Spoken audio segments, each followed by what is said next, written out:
They had just finished withdrawing money and were about to leave. But suddenly they noticed a burly man standing outside the door. He was standing still, staring straight at them. The group was so frightened that they didn't dare to go out. It was exactly 2 a.m. The man wasn't holding a bank card either. It was clear he wasn't just there to use the ATM. Tom wanted to call the police immediately, but none of the three had their phones. They had left them in the car. Jack pounded on the glass and shouted at the man in black, asking what he wanted.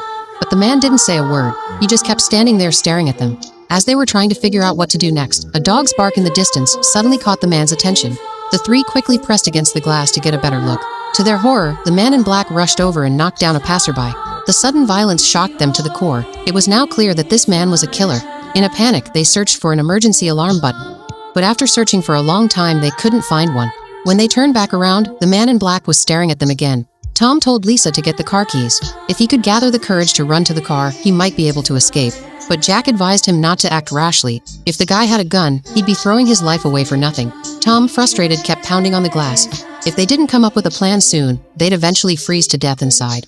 In a desperate moment, Jack suggested breaking the ATM. That would surely trigger the alarm. But to their surprise, no matter how hard they punched and kicked, the machine showed no signs of damage. They all fell into despair once again. In desperation, Tom told Lisa to take off her earrings and told Jack to take off his watch.